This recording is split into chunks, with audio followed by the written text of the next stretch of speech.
भारत की लोक गाथाओं में है कि सुकरात की शिष्य परंपरा के मनीषी अरस्तु ने अपने शिष्य सिकंदर को भारत से गीता ज्ञानी गुरु लाने का निर्देश दिया था। गीता के ही एक ईश्वरवाद को विश्व की विविध भाषाओं में मूसा, ईसा तथा अनेक सूफी महात्माओं ने फैलाया। भाषांतर होने से ये पृथक पृथक प्रतीत होते हैं, किंतु सिद्धांत गीता के ही है। अतः गीता मानव मात्र का अतर्क्य धर्मशास्त्र है। गीता का आशय यथार्थ गीता के रूप में प्रस्तुत कर स्वामी श्री अड़गड़ानंद जी महाराज ने मानव मात्र को एक अमूल्य निधि दी है। गीता के दसियों हजार अनुवादों के बीच दैदीप्यमान इस व्याख्या के आलोक में आप सब परम श्रेय के साधक बने।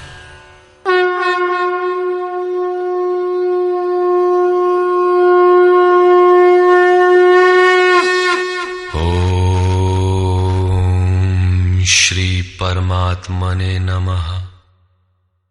यथार्थ गीता श्रीमद् भगवत गीता अथ षष्ठोऽध्याय। संसार में धर्म के नाम पर रीति रिवाज, पूजा पद्धतियों, संप्रदायों का बाहुल्य होने पर कुरीतियों का शमन करके एक ईश्वर की स्थापना एवं उसकी प्राप्ति की प्रक्रिया को प्रशस्त करने के लिए किसी महापुरुष का आविर्भाव होता है। क्रियाओं को छोड़कर बैठ जाने और ज्ञानी कहलाने की रूढ़ी कृष्ण काल में अत्यंत व्यापक थी। इसलिए इस अध्याय के प्रारंभ में ही योगेश्वर श्री कृष्ण ने इस प्रश्न को चौथी बार स्वयं उठाया कि ज्ञान योग तथा निष्काम कर्म योग दोनों के अनुसार कर्म करना ही होगा। श्री भगवान वाच।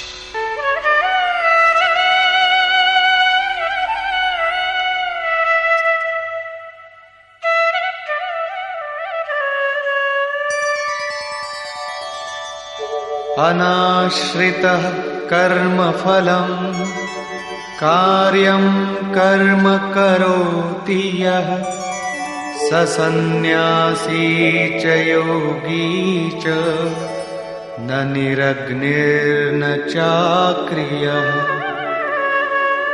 श्री कृष्ण महाराज बोले, अर्जुन, कर्म फल के आश्रय से रहित होकर अर्थात कर्म करते समय किसी प्रकार की कामना न रखते हुए जो कार्यम कर्म करने योग्य प्रक्रिया विशेष को करता है वही सन्यासी है, वही योगी है।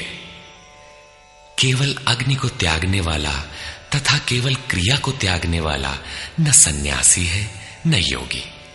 क्रियाएं बहुत सी हैं, उनमें से कार्यम कर्म करने योग्य क्रिया, नियत कर्म निर्धारित की हुई कोई क्रिया विशेष है, वो है यज्ञ की प्रक्रिया, जिसका शुद्ध अर्थ है आराधना, जो आराध्य देव में प्रवेश दिला देने वाली विधि विशेष है। उसको कार्य रूप देना कर्म है। जो उसे करता है वही सन्यासी है, वही योगी होता है। केवल अग्नि को त्यागने वाला कि हम अग्नि नहीं छूते, या कर्म त्यागने वाला कि मेरे लिए कर्म है ही नहीं, मैं तो आत्मज्ञानी हूं, केवल ऐसा कहे और कर्म आरंभ ही न करे, करने योग्य क्रिया विशेष न करे, तो वो न सन्यासी है न योगी। इस पर और देखें। यम सन्न्यासमिति प्राहुः योगं तं विद्धि पांडव नह्य सन्न्यस्त संकल्पो योगी भवति कश्चन। अर्जुन, जिसे सन्यास ऐसा कहते हैं उसी को तू योग जान, क्योंकि संकल्पों का त्याग किए बिना कोई भी पुरुष योगी नहीं होता। अर्थात कामनाओं का त्याग दोनों ही मार्गियों के लिए आवश्यक है। तब तो सरल है कि कह दे कि हम संकल्प नहीं करते और हो गए योगी सन्यासी। श्री कृष्ण कहते हैं ऐसा कदापि नहीं है। आरुरुक्षोर्मुनेर्योगं कर्म कारणमुच्यते योगारूढस्य तस्यैव शमः कारणमुच्यते। योग पर आरूढ़ होने की इच्छा वाले मननशील पुरुष के लिए योग की प्राप्ति में कर्म करना ही कारण है, और योग का अनुष्ठान करते करते जब वो परिणाम देने की अवस्था में आ जाए, उस योगारूढ़ता में शमः कारणम उच्यते, संपूर्ण संकल्पों का अभाव कारण है। इससे पहले संकल्प पिंड नहीं छोड़ते। और यदा हीनेन्द्रियार्थेषु न कर्मस्वनुषज्यते सर्वसंकल्पसन्न्यासी योगारूढ़स्तदोच्यते। जिस काल में पुरुष न तो इंद्रियों के भोगों में आसक्त होता है और न कर्मों में ही आसक्त है, योग की परिपक्वावस्था में पहुंच जाने पर आगे कर्म करके ढूंढने किसे। अतः नियत कर्म आराधना की आवश्यकता नहीं रह जाती, इसलिए वो कर्मों में भी आसक्त नहीं है। उस काल में सर्व संकल्प सन्यासी, सर्व संकल्पों का अभाव है, वही सन्यास है, वही योगारूढ़ता है। रास्ते में सन्यास नाम की कोई वस्तु नहीं है। इस योगारूढ़ता से लाभ क्या है? उद्धरेदात्मनात्मानं नात्मानमवसादयेत् आत्मैव ह्यात्मनो बन्धु आत्मैव रिपुरात्मनः।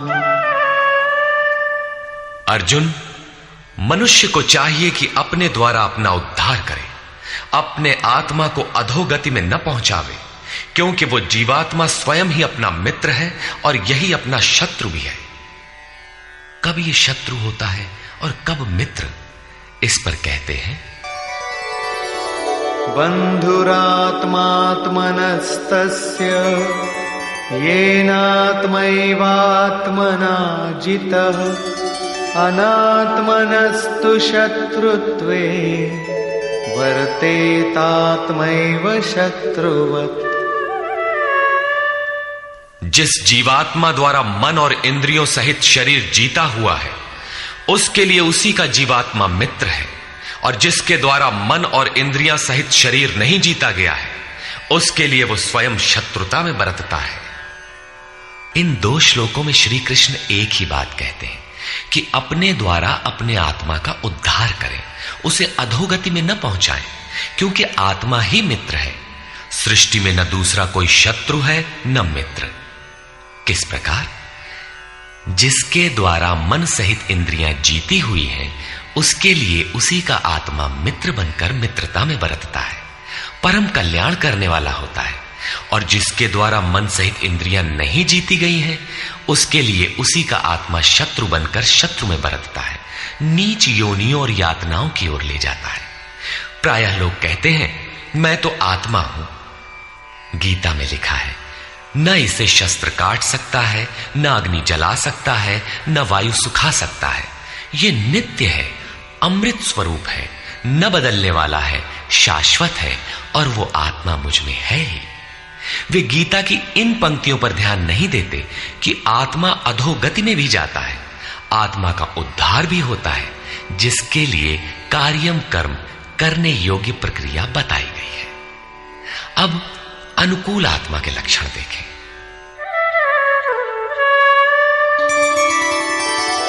जितात्मनः प्रशान्तस्य परमात्मा समाहितः शीतोष्ण सुख दुःखेषु तथा मानापमानयोः।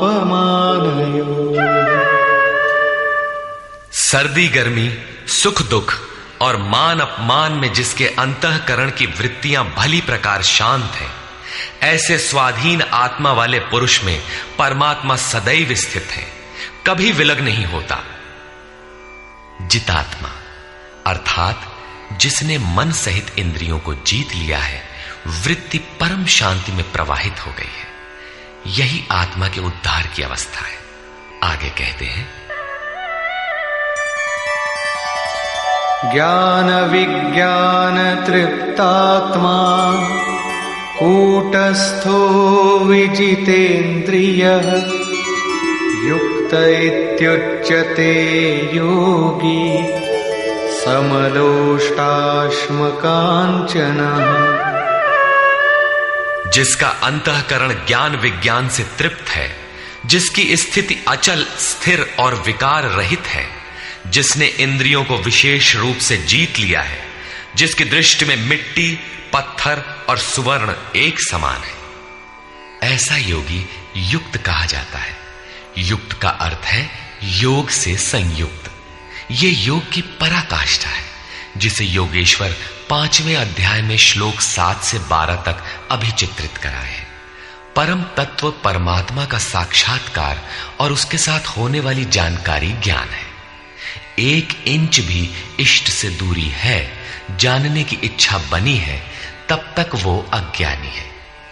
वो प्रेरक कैसे सर्वव्याप्त है, कैसे प्रेरणा देता है, कैसे अनेक आत्माओं का एक साथ पथ प्रदर्शन करता है, कैसे वो भूत भविष्य और वर्तमान का ज्ञाता है।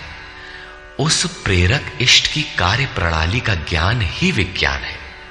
जब से हृदय में इष्ट का आविर्भाव होता है, उसी दिन से वो निर्देश देने लगता है, किंतु प्रारंभ में साधक समझ नहीं पाता। पराकाष्ठा काल में ही योगी उनकी आंतरिक कार्य प्रणाली को पूर्णतः समझ पाता है। यही समझ विज्ञान है।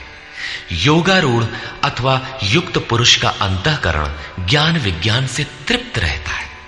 इसी प्रकार योग युक्त पुरुष की स्थिति का निरूपण करते हुए योगेश्वर श्री कृष्ण पुनः कहते हैं,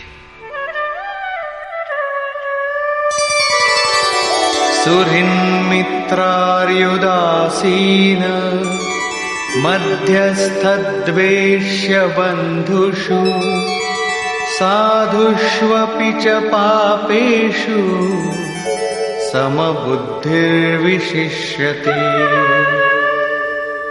प्राप्ति के पश्चात महापुरुष समदर्शी और समवर्ती होता है।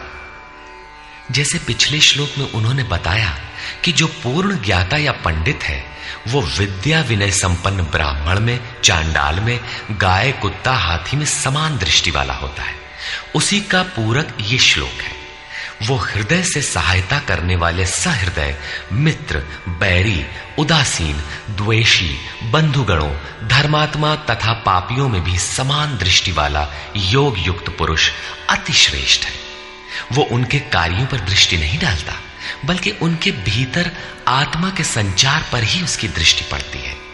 इन सब में वो केवल इतना अंतर देखता है कि कोई कुछ नीचे की सीढ़ी पर खड़ा है तो कोई निर्मलता के समीप, किंतु वो क्षमता सब में है। यहां योग युक्त के लक्षण पुनः दोहराए गए। कोई योग युक्त कैसे बनता है, वो कैसे यज्ञ करता है, यज्ञ स्थली कैसी हो, आसन कैसा हो, उस समय कैसे बैठा जाए, कर्ता के द्वारा पालन किए जाने वाले नियम, आहार विहार, सोने जागने का संयम तथा कर्म पर कैसी चेष्टा हो, इत्यादि बिंदुओं पर योगेश्वर श्री कृष्ण ने अगले 5 श्लोकों में प्रकाश डाला, जिससे आप भी उस यज्ञ को संपन्न कर सके। अध्याय 3 में उन्होंने यज्ञ का नाम लिया और बताया कि यज्ञ की प्रक्रिया ही वो नियत कर्म है। अध्याय 4 में उन्होंने यज्ञ का स्वरूप विस्तार से बताया, जिसमें प्राण का अपान में हवन, अपान का प्राण में हवन, प्राण अपान की गति रोककर मन का निरोध इत्यादि किया जाता है। सब मिलाकर यज्ञ का शुद्ध अर्थ है आराधना, तथा उस आराध्य देव तक की दूरी तय कराने वाली प्रक्रिया, जिस पर 5वें अध्याय में भी कहा। किंतु उसके लिए आसन, भूमि, करने की विधि इत्यादि का चित्रण शेष था। उसी पर योगेश्वर श्री कृष्ण यहां प्रकाश डालते हैं। योगी युञ्जीत सततम् आत्मानं रहसि स्थितः एकाकीयत चित्तात्मा निराशीर परिग्रह। चित्त को जीतने में लगा हुआ योगी मन, इंद्रियों और शरीर को वश में रखकर वासना और संग्रह रहित होकर एकांत स्थान में अकेले ही चित्त को आत्मोपलब्धि कराने वाली योग क्रिया में लगावे। उसके लिए स्थान कैसा हो, आसन कैसा रहे? शुचौ देशे प्रतिष्ठाप्य स्थिरमासनमात्मनः नात्युच्छ्रितं नातिनीचं चैलाजिनकुशोत्तरम्। शुद्ध भूमि में कुश, मृगछाल, वस्त्र अथवा इससे उत्तरोत्तर रेशमी ऊनी तख्त कुछ भी बिछाकर अपने आसन को न अति ऊंचा न नीचा स्थिर स्थापित करें। शुद्ध भूमि का तात्पर्य उसके झाड़ने बुहारने सफाई करने से। जमीन पर कुछ बिछा लेना चाहिए, चाहे मृगछाल हो या चटाई अथवा कोई भी वस्त्र, तख्त, जो भी उपलब्ध हो, कोई एक वस्तु बिछा लेना चाहिए। आसन हिलने डुलने वाला ना हो, न जमीन से बहुत ऊंचा हो और न एकदम नीचा। पूज्य महाराज जी लगभग 5 इंच ऊंचे आसन पर बैठते थे। एक बार भाविकों ने लगभग 1 फीट ऊंचा संगमरमर का एक तख्त मंगा दिया। महाराज जी एक दिन तो बैठे, फिर बोले, नहीं हो, बहुत ऊंचा हो गया, ऊंचे नहीं बैठे के चाही साधु के, अभिमान हो ही जावा करत है, नीचे हूं न बैठे के चाही, हीनता आवत है, अपने से घृणा आवत है। बस उसको उठवाया और जंगल में एक बगीचा था, वहां रखवा दिया। वहां न कभी महाराज जाते थे और न अब ही कोई जाता है। ये था उन महापुरुष का क्रियात्मक शिक्षण। इसी प्रकार साधक के लिए भी बहुत ऊंचा आसन नहीं होना चाहिए, नहीं तो भजन पूर्ति बाद में होगी, अहंकार पहले चढ़ बैठेगा। इसके पश्चात तत्रैकाग्रं मनः कृत्वा यत चित्तेन्द्रियक्रियः उपविश्यासने युञ्जात् योगमात्मविशुद्धये। उस आसन पर बैठकर ही ध्यान करने का विधान है। मन को एकाग्र करके चित्त और इंद्रियों को, क्रियाओं को वश में रखते हुए अंतःकरण की शुद्धि के लिए योगाभ्यास करें। अब बैठने का तरीका बताते हैं। समंकाय शिरो ग्रीवं धारयन्नचलं स्थिरः संप्रेक्ष्य नासिकाग्रं स्वं दिशश्चानवलोकयन्। शरीर, गर्दन और सिर को सीधा, अचल, स्थिर करके जैसे कोई पटरी खड़ी कर दी गई हो, इस प्रकार सीधा दृढ़ होकर बैठ जाए और अपनी नासिका के अग्रभाग को देखकर, नासिका की नोक देखते रहने का निर्देश नहीं है, बल्कि सीधे बैठने पर नाक के सामने जहां दृष्टि पड़ती है वहां दृष्टि रहे। दाहिने बाएं देखते रहने की चंचलता न रहे। अन्य दिशाओं को न देखता हुआ स्थिर होकर बैठे और प्रशांतात्मा विगतभिः ब्रह्मचारि व्रते स्थितः मनः संयम्य मच्चित्तो युक्त आसीत मत्परः। ब्रह्मचर्य व्रत में स्थित होकर। प्रायः लोग कहते हैं कि जननेंद्रिय का संयम ब्रह्मचर्य है, किंतु महापुरुषों की अनुभूति है कि मन से विषयों का स्मरण करके, आंखों से वैसे दृश्य देखकर, त्वचा से स्पर्श कर, कानों से विषयोत्तेजक शब्द सुनकर जननेंद्रिय संयम संभव नहीं है। ब्रह्मचारी का वास्तविक अर्थ है ब्रह्म आचरति स ब्रह्मचारी। ब्रह्म का आचरण है नियत कर्म, यज्ञ की प्रक्रिया, जिसे करने वाले यान्ति ब्रह्म सनातनम, सनातन ब्रह्म में प्रवेश पा जाते हैं। इसे करते समय स्पर्शान कृत्वा बहिर्बाह्यान, बाहर के स्पर्श, मन और सभी इंद्रियों के स्पर्श बाहर ही त्याग कर चित्त को ब्रह्म चिंतन में, श्वास प्रश्वास में ध्यान में लगाना है। मन ब्रह्म में लगा है तो बाह्य स्मरण कौन करे? यदि बाह्य स्मरण होता है तो अभी मन लगा कहां? विकार शरीर पर नहीं, मन की तरंगों में रहता है। मन ब्रह्माचरण में लगा है तो जननेन्द्रिय संयम ही नहीं, सकलेंद्रिय संयम तक स्वाभाविक हो जाता है। अतः ब्रह्म के आचरण में स्थित रहकर भय रहित और अच्छी प्रकार शांत अंतःकरण वाला मन को संयत रखते हुए मुझ में लगे हुए चित्त से युक्त मेरे परायण होकर स्थित हो। ऐसा करने का परिणाम क्या होगा?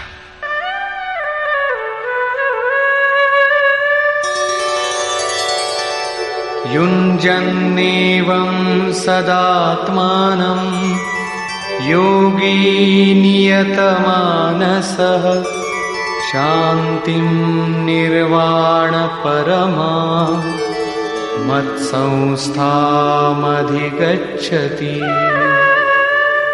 इस प्रकार अपने आप को निरंतर उसी चिंतन में लगाता हुआ संयत मन वाला योगी मेरे में स्थिति रूपी पराकाष्ठा वाली शांति को प्राप्त होता है। इसलिए अपने को निरंतर कर्म में लगाए। यहां यह प्रश्न पूर्ण प्राय है।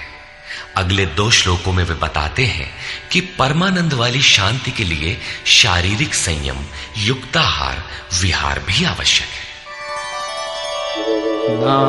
नात्यश्नतस्तु योगोऽस्ति न चैकान्तमनश्नतः न चाति स्वप्नशीलस्य जाग्रतो नैव चार्जुन।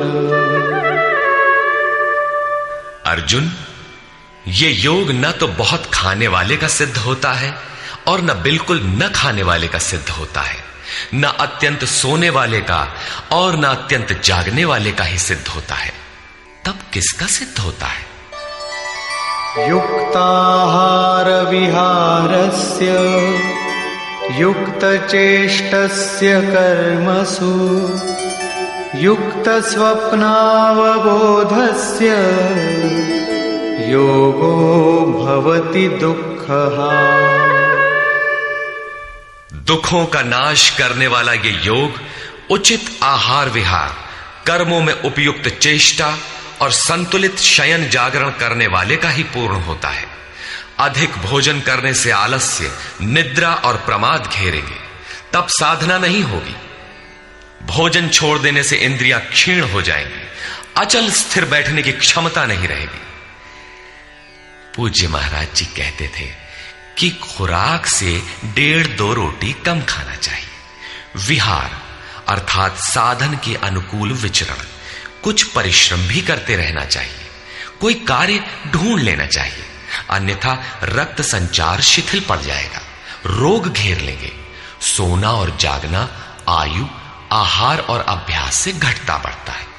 महाराज जी कहा करते थे, योगी को 4 घंटे सोना चाहिए और अनवरत चिंतन में लगे रहना चाहिए। हट करके न सोने वाले शीघ्र पागल हो जाते हैं। कर्मों में उपयुक्त चेष्टा भी हो, अर्थात नियत कर्म आराधना के अनुरूप निरंतर प्रयत्नशील हो। बाह्य विषयों का स्मरण न कर सदैव उसी में लगे रहने वाले का ही योग सिद्ध होता है। साथ ही यदा विनियतं चित्तम् आत्मन्येवावतिष्ठते निःस्पृहः सर्वकामेभ्यो युक्त इत्युच्यते तदा।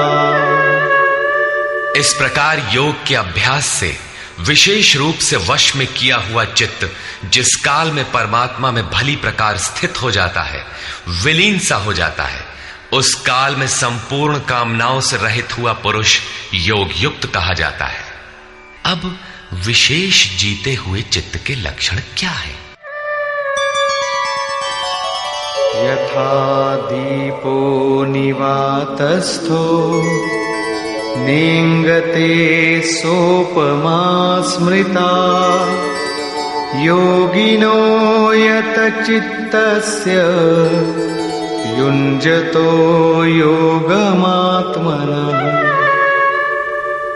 जिस प्रकार वायु रहित स्थान में रखा गया दीपक चलायमान नहीं होता, लौ सीधे ऊपर जाती है, उसमें कंपन नहीं होता, यही उपमा परमात्मा के ध्यान में लगे हुए योगी के जीते हुए चित्त की दी गई है। दीपक तो उदाहरण मात्र है। आजकल दीपक का प्रचलन शिथिल पड़ रहा है। अगरबत्ती ही जलाने पर धुआं सीधे ऊपर जाता है यदि वायु में वेग न हो। यह योगी के जीते हुए चित्त का एक उदाहरण मात्र है। अभी चित्त भले ही जीता गया है, निरोध हो गया है, किंतु अभी चित्त है। जब निरुद्ध चित्त का भी विलय हो जाता है तब कौन सी विभूति मिलती है, देखें। यत्रो परमते चित्तम निरुद्धं योग सेवया यत्र चैवात्मनात्मानं पश्यन्नात्मनि तुष्यति। जिस अवस्था में योग के अभ्यास से बिना अभ्यास के कभी निरोध नहीं होगा, अतः योग अभ्यास से निरुद्ध हुआ चित्त भी उपराम हो जाता है, विलय हो जाता है, मिट जाता है। उस अवस्था में आत्मना, अपनी आत्मा के द्वारा, आत्मानम, परमात्मा को देखता हुआ, आत्मनि एव, अपने आत्मा में ही संतुष्ट अपनी ही आत्मा से होता है। क्योंकि प्राप्ति काल में तो परमात्मा का साक्षात्कार होता है, किंतु दूसरे ही क्षण वो अपने ही आत्मा को उन शाश्वत ईश्वरीय विभूतियों से ओतप्रोत पाता है। ब्रह्म अजर, अमर, शाश्वत, अव्यक्त और अमृत स्वरूप है, तो इधर आत्मा भी अजर, अमर, शाश्वत, अव्यक्त और अमृत स्वरूप है तो, किंतु अचिंत्य भी है। जब तक चित्त और चित्त की लहर है तब तक वो आपके उपभोग के लिए नहीं है। चित्त का निरोध और निरुद्ध चित्त के विलय काल में परमात्मा का साक्षात्कार होता है और दर्शन के ठीक दूसरे क्षण उन्हीं ईश्वरीय गुण धर्मों से युक्त ही अपने आत्मा को पाता है। इसलिए वो अपने ही आत्मा में संतुष्ट होता है। यही उसका स्वरूप है, यही पराकाष्ठा है। इसी का पूरक अगला श्लोक देखें।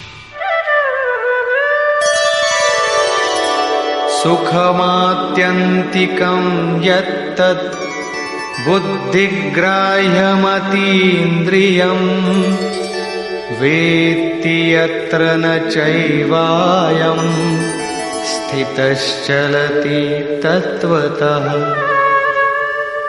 तथा इंद्रियों से अतीत केवल शुद्ध हुई सूक्ष्म बुद्धि द्वारा ग्रहण करने योग्य जो अनंत आनंद है, उसको जिस अवस्था में अनुभव करता है और जिस अवस्था में स्थित हुआ योगी भगवत स्वरूप को तत्व से जानकर चलायमान नहीं होता, सदैव उसी में प्रतिष्ठित रहता है। तथा यं लब्ध्वा चापरं लाभं मन्यते नाधिकं ततः यस्मिन् स्थितो न दुःखेन गुरुणापि विचाल्यते। परमेश्वर की प्राप्ति रूप जिस लाभ को, पराकाष्ठा की शांति को प्राप्त कर उससे अधिक दूसरा कुछ भी लाभ नहीं मांगता, और भगवत प्राप्ति रूप जिस अवस्था में स्थित हुआ योगी बड़े भारी दुख से भी चलायमान नहीं होता, दुख का उसे भान भी नहीं होता, क्योंकि भान करने वाला चित्त तो मिट गया। इस प्रकार तम विद्या दुख संयोग वियोगम योग संगीतम सनिश्चयेन योक्तव्यो योगो निर्विण्ण चेतसा। जो संसार के संयोग और वियोग से रहित है उसी का नाम योग है।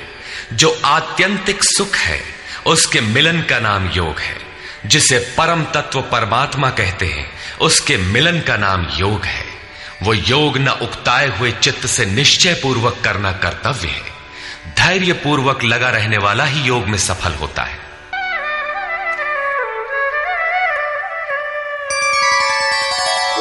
संकल्प प्रभवान कामान त्यक्त्वा सर्वान् शेषतः मनसैवेन्द्रियग्रामं विनियम्य समन्ततः। इसलिए मनुष्य को चाहिए कि संकल्प से उत्पन्न होने वाली संपूर्ण कामनाओं को वासना और आसक्ति सहित सर्वथा त्याग कर मन के द्वारा इंद्रियों के समुदाय को सब ओर से अच्छी प्रकार वश में करके शनैः शनैरुपरमेद् बुद्ध्या धृतिगृहीतया आत्मसंस्थं मनः कृत्वा न किंचिदपि चिंतयेत्। क्रम क्रम से अभ्यास करता हुआ उपरामता को प्राप्त हो जाए, चित्त का निरोध और क्रमशः विलय हो जाए, तदनंतर वो धैर्य युक्त बुद्धि द्वारा मन को परमात्मा में स्थित करके अन्य कुछ भी चिंतन न करे। निरंतर लगकर पाने का विधान है, किंतु आरंभ में मन लगता नहीं। इस पर योगेश्वर कहते हैं, यतो यतो निश्चरति मनश्चञ्चलमस्थिरम् ततस्ततो नियम्यैतद् आत्मन्येव वशं नयेत्। ये स्थिर न रहने वाला चंचल मन जिस जिस कारण से सांसारिक पदार्थों में विचरता है, उससे रोककर बारंबार अंतरात्मा में ही निरोध करे। प्रायः लोग कहते हैं कि मन जहां भी जाता है जाने दो, प्रकृति में ही तो जाएगा और प्रकृति भी उस ब्रह्म के ही अंतर्गत है। प्रकृति में विचरण करना ब्रह्म के बाहर नहीं है। किंतु श्री कृष्ण के अनुसार यह गलत है। गीता में इन मान्यताओं का किंचित भी स्थान नहीं है। श्री कृष्ण का कथन है कि मन जहां जहां जाए, जिन माध्यम से जाए, उन्हीं माध्यम से रोककर परमात्मा में ही लगावें। मन का निरोध संभव है। इस निरोध का परिणाम क्या होगा?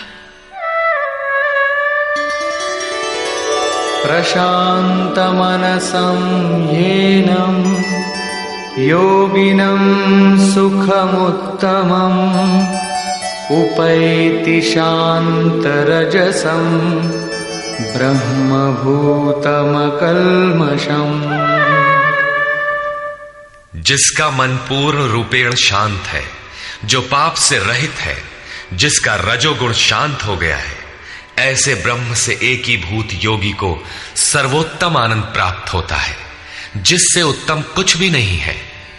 इसी पर पुनः बल देते हैं, युञ्जन्नेवं सदात्मानं योगी विगतकल्मषः सुखेन ब्रह्म संस्पर्शम् अत्यंतं सुखमश्नुते।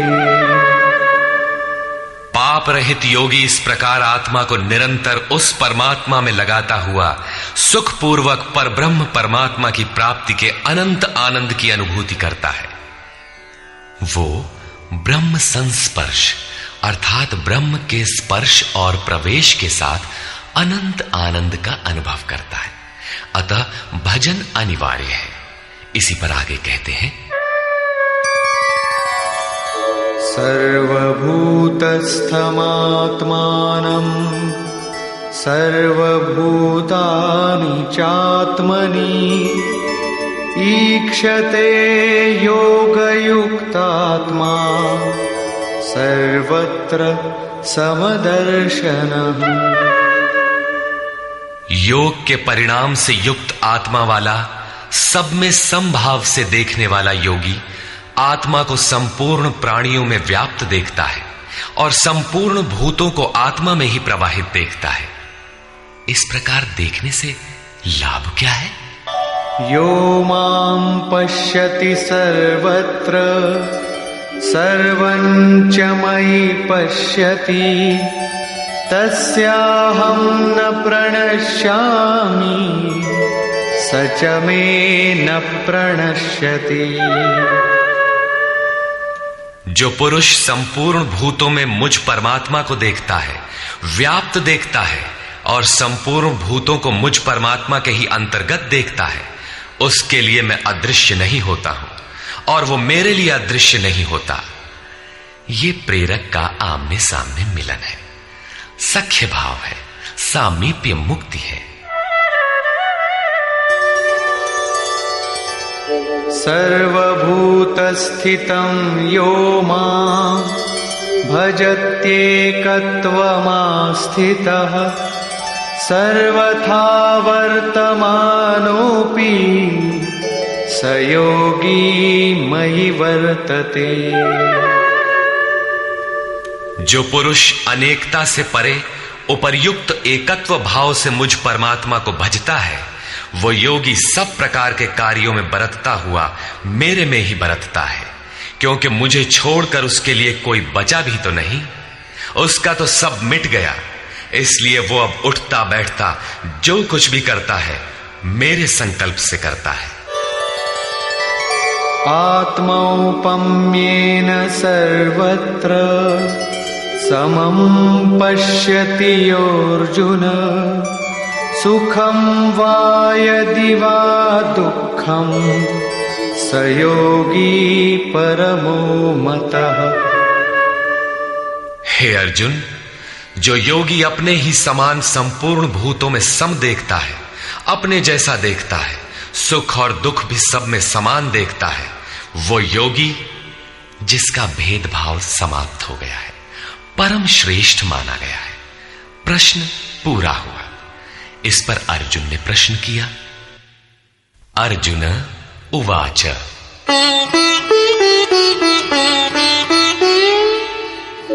योऽयं योगस्त्वया प्रोक्तः साम्येन मधुसूदन एतस्याहं न पश्यामि चञ्चलत्वात् स्थितिं स्थिराम्।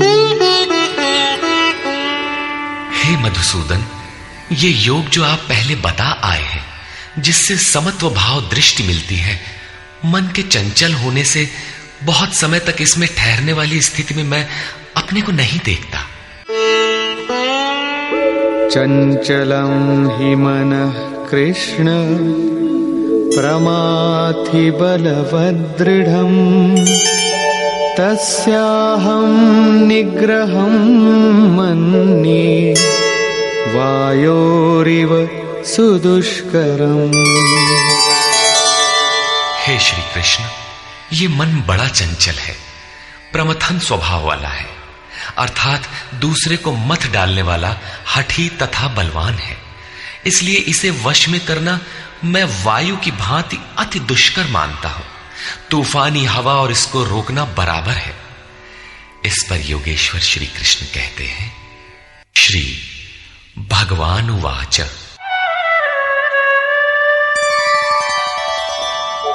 असंशयं महाबाहो मनो दुर्निग्रहं चलम् अभ्यासेन तु कौन्तेय वैराग्येण च गृह्यते। महान कार्य करने के लिए प्रयत्नशील अर्थात महाबाहु अर्जुन, निसंदेह मन चंचल है, बड़ी कठिनाई से वश में होने वाला है, परंतु कौन्तेय ये अभ्यास और वैराग्य के द्वारा वश में होता है।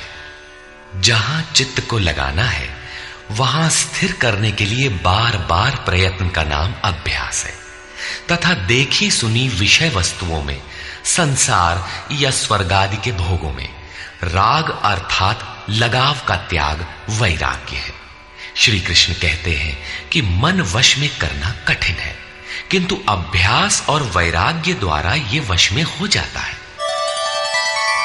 असंयतात्मना योगो दुष्प्राप इति मे मतिः वश्यात्मना तु यतता शक्यो वाप्तुमुपायतः। अर्जुन, मन को वश में न करने वाले पुरुष के लिए योग प्राप्त होना कठिन है, किंतु स्ववश मन वाले प्रयत्नशील पुरुष के लिए योग सहज है। ऐसा मेरा अपना मत है। जितना कठिन तू मान बैठा है उतना कठिन नहीं है, अतः इसे कठिन मानकर छोड़ मत दो। प्रयत्न पूर्वक लगकर योग को प्राप्त कर, क्योंकि मन वश में करने पर ही योग संभव है। इस पर अर्जुन ने प्रश्न किया। अर्जुन उवाच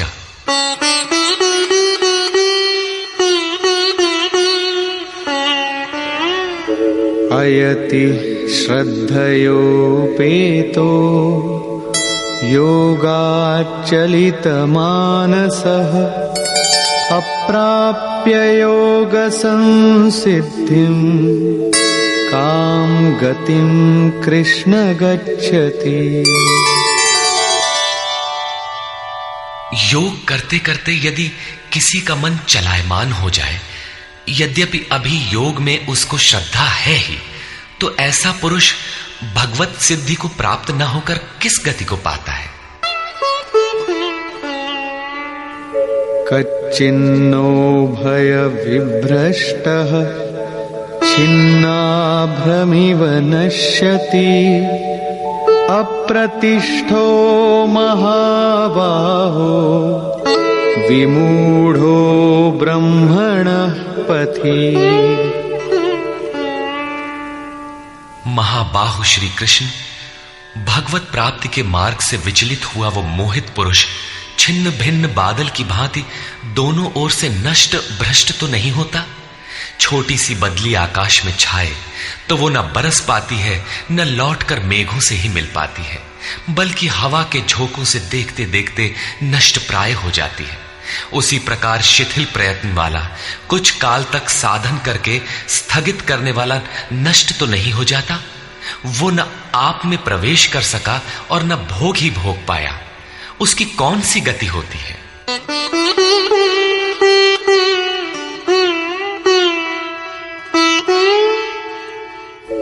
एतन्मे संशयं कृष्ण छेत्तुमर्हस्य शेषतः त्वदन्यः संशयस्यास्य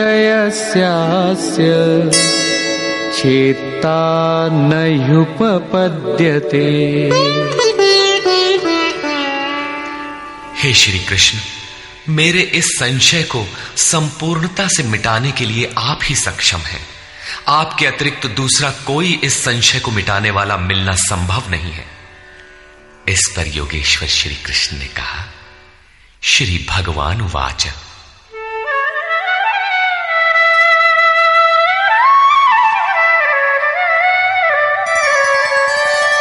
पार्थ नैवेह नामुत्र विनाशस्तस्य विद्यते न हि कल्याणकृत् कश्चित् दुर्गतिं तात गच्छति। पार्थिव शरीर को ही रथ बनाकर लक्ष्य की ओर अग्रसर अर्जुन, उस पुरुष का ना तो इस लोक में और न परलोक में ही नाश होता है, क्योंकि हे तात, उस परम कल्याणकारी नियत कर्म को करने वाला दुर्गति को प्राप्त नहीं होता। उसका होता क्या है? प्राप्य पुण्यकृतान् लोकान् उषित्वा शाश्वती समाः शुचीनां श्रीमतां गेहि योगभ्रष्टोऽभिजायते। मन चलायमान होने से योग भ्रष्ट हुआ वो पुरुष पुण्यवानों के लोकों में वासनाओं को भोग कर, जिन वासनाओं को लेकर वो योग भ्रष्ट हुआ था, भगवान उसे थोड़े में सब दिखा सुना देते हैं। उन्हें भोग कर वो शुचि नाम श्रीमताम, शुद्ध आचरण वाले श्रीमान पुरुषों के घर में जन्म लेता है। जो शुद्ध आचरण वाले हैं वही श्रीमान है। अथवा योगिनामेव कुले भवति धीमताम् एतद्धि दुर्लभतरम् लोके जन्म यदीदृशम्। अथवा वहां जन्म न मिलने पर भी स्थिर बुद्धि योगियों के कुल में वो प्रवेश पा जाता है। श्रीमानों के घर में पवित्र संस्कार बचपन से ही मिलने लगते हैं, किंतु वहां जन्म न हो पाने पर वो योगियों के कुल में, घर में नहीं, शिष्य परंपरा में प्रवेश पा जाता है। कबीर, तुलसी, रैदास, वाल्मीकि इत्यादि को शुद्ध आचरण और श्रीमानों का घर नहीं, योगियों के कुल में प्रवेश मिला। सद्गुरु के कुल में संस्कारों का परिवर्तन भी एक जन्म है, और ऐसा जन्म संसार में निसंदेह अति दुर्लभ है। योगियों के यहां जन्म का अर्थ उनके शरीर से पुत्र रूप में उत्पन्न होना नहीं है। गृह त्याग से पूर्व पैदा होने वाले लड़के मोहवश महापुरुष को भी भले ही पिता मानते रहे, किंतु महापुरुष के लिए घर वालों के नाम पर कोई नहीं होता। जो शिष्य उनकी मर्यादाओं का अनुष्ठान करते हैं, उनका महत्व लड़कों से कई गुना अधिक मानते हैं, वही उनके सच्चे पुत्र हैं। जो योग के संस्कारों से युक्त नहीं है, उन्हें महापुरुष नहीं अपनाते। पूज्य महाराज जी यदि साधु बनाते तो हजारों विरक्त उनके शिष्य होते, किंतु उन्होंने किसी को किराया भाड़ा देकर, किसी के घर सूचना भेजकर, पत्र भेजकर, समझा बुझाकर सबको उनके घर लौटा दिया। बहुत लोग हठ करने लगे तो उन्हें अपशकुन हो, भीतर से मना हो कि इसमें साधु बनने के एक भी लक्षण नहीं है, इसे रखने में भलाई नहीं है, ये पार नहीं होगा। निराश होकर दो एक ने पहाड़ से गिरकर अपनी जान भी दे दी, किंतु महाराज जी ने उन्हें अपने यहां नहीं रखा। बाद में पता चलने पर बोले, जानत रहूं कि बड़ा विकल है, लेकिन ये सोचते है कि सचहूं के मरी जाए तो रख ही लेते, एक ठो पतितय राहत और का हो। ममत्व उनमें भी विकट था, फिर भी नहीं रखा। 6-7 को जिनके लिए आदेश हुआ था कि आज एक योग भ्रष्ट आ रहा है, जन्म जन्म से भटका हुआ चला आ रहा है, इस नाम और इस रूप का कोई आने वाला है, उसे रखो, ब्रह्म विद्या का उपदेश करो, उसे आगे बढ़ाओ। केवल उन्हीं को रखा। आज भी उनमें से एक महापुरुष धार कुंडी में बैठे हैं, एक अनसुईया में है, 2-3 अन्यत्र भी हैं। उन्हें सद्गुरु के कुल में प्रवेश मिला। ऐसे महापुरुषों को पा जाना अति दुर्लभ है। तत्र तं बुद्धि संयोगं लभते पौर्वदेहिकं यतते च ततो भूयः संसिद्धौ कुरु नंदन। वहां वो पुरुष पहले शरीर में साधन किए हुए बुद्धि के संयोग को, अर्थात पूर्व जन्म के साधन संस्कारों को अनायास ही प्राप्त हो जाता है, और हे कुरुनंदन, उसके प्रभाव से वो फिर संसिद्धौ भगवत प्राप्ति रूपी परम सिद्धि के निमित्त प्रयत्न करने लगता है।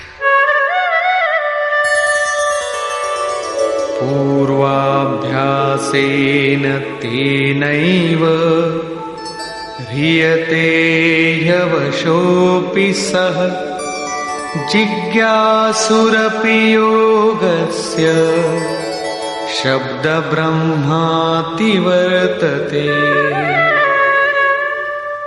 श्रीमानों के घर विषयों के वश में रहने पर भी वो पूर्व जन्म के अभ्यास से भगवत पथ की ओर आकर्षित हो जाता है, और योग में शिथिल प्रयत्न वाला वो जिज्ञासु भी वाणी के विषय को पार करके निर्वाण पद को पा जाता है।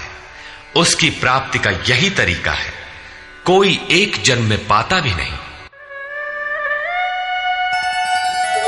प्रयत्नाद्यतमानस्तु योगी संशुद्ध किल्बिषः अनेक जन्म संसिद्धः ततो याति परां गतिम्। अनेक जन्मों से प्रयत्न करने वाला योगी परम सिद्धि को प्राप्त हो जाता है। प्रयत्न पूर्वक अभ्यास करने वाला योगी सभी पापों से अच्छी प्रकार शुद्ध होकर परम गति को प्राप्त हो जाता है। प्राप्ति का यही क्रम है।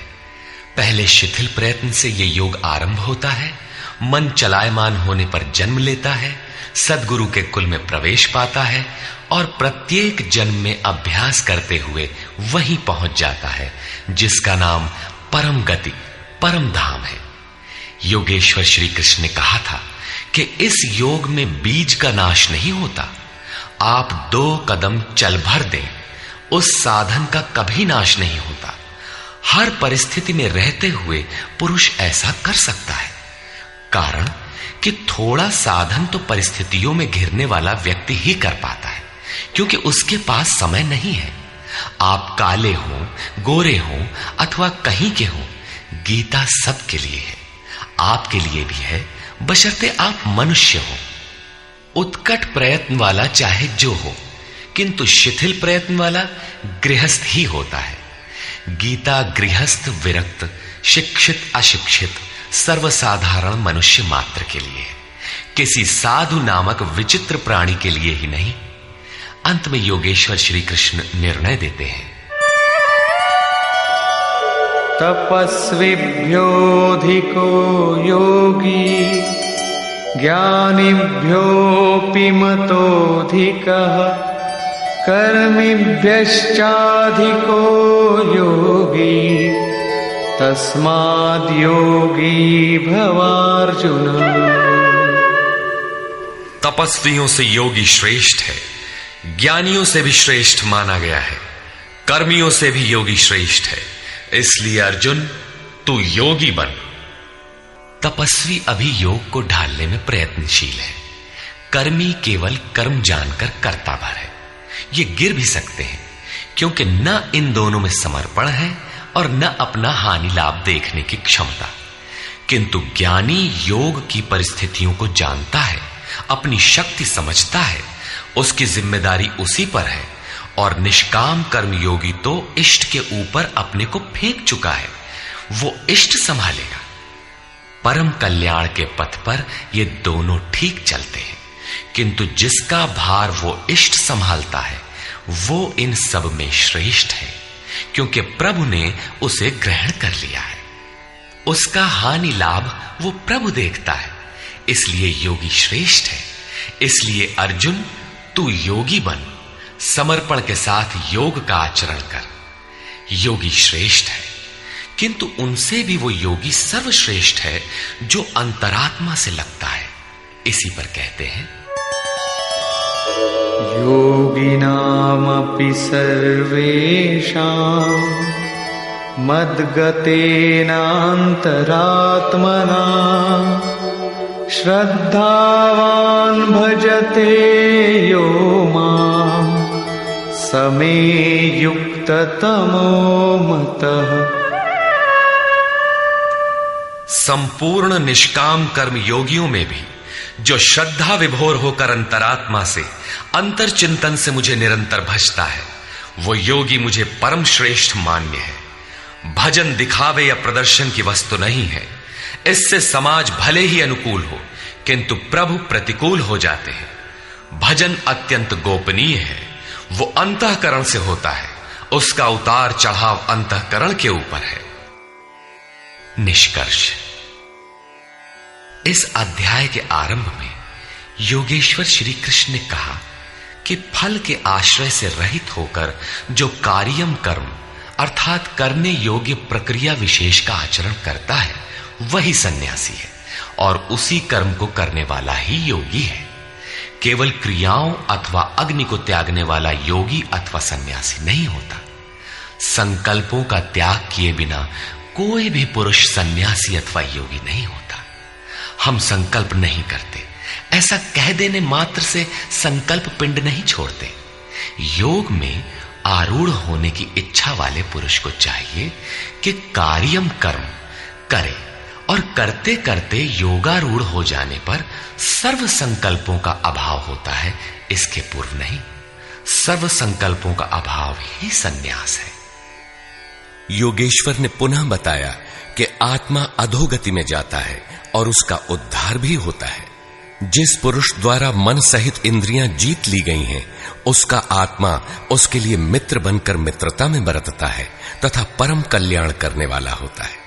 जिसके द्वारा ये नहीं जीती गईं, उसके लिए उसी का आत्मा शत्रु बनकर शत्रुता में बरतता है, यातनाओं का कारण बनता है। अतः मनुष्य को चाहिए कि अपने आत्मा को अधोगति में न पहुंचावे, अपने द्वारा अपनी आत्मा का उद्धार करे। उन्होंने प्राप्ति वाले योगी की रहनी बताई।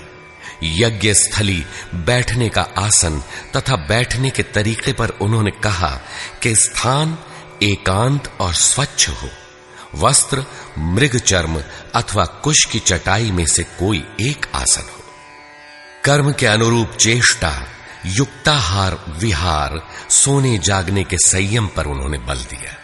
योगी के निरुद्ध चित्त की उपमा उन्होंने वायु रहित स्थान में दीपक की अकंपित लौ से दी, और इस प्रकार उस निरुद्ध चित्त का भी जब विलय हो जाता है, उस समय वह योग की पराकाष्ठा अनंत आनंद को प्राप्त होता है। संसार के संयोग वियोग से रहित अनंत सुख का नाम योग है। योग का अर्थ है उससे मिलन। जो योगी इसमें प्रवेश पा जाता है, वह संपूर्ण भूतों में समदृष्टि वाला हो जाता है। जैसे अपनी आत्मा वैसे ही सबकी आत्मा को देखता है। वह परम पराकाष्ठा की शांति को प्राप्त होता है। अतः योग आवश्यक है। मन जहां जहां जाए वहां वहां से घसीटकर बारंबार इसका निरोध करना चाहिए। श्री कृष्ण ने स्वीकार किया कि मन बड़ी कठिनाई से वश में होने वाला है, लेकिन होता है। यह अभ्यास और वैराग्य द्वारा वश में हो जाता है। शिथिल प्रयत्न वाला व्यक्ति भी अनेक जन्म के अभ्यास से वहीं पहुंच जाता है, जिसका नाम परम गति अथवा परम धाम है। तपस्वियों, ज्ञान मार्गियों तथा केवल कर्मियों से योगी श्रेष्ठ है। इसलिए अर्जुन, तू योगी बन। समर्पण के साथ अंतर मन से योग का आचरण कर। प्रस्तुत अध्याय में योगेश्वर श्री कृष्ण ने प्रमुख रूप से योग की प्राप्ति के लिए अभ्यास पर बल दिया है। अतः ओम तत्सदिति श्रीमद् भगवद गीता सूपनिषत्सु ब्रह्म विद्यायाम योग शास्त्रे श्री कृष्णा अर्जुन संवादे अभ्यास योगो नाम षष्ठोऽध्यायः। इस प्रकार स्वामी अड़गड़ानंद कृत श्रीमद् भगवद गीता के भाष्य यथार्थ गीता का छठा अध्याय पूर्ण होता है। हरि ओम तत्सत।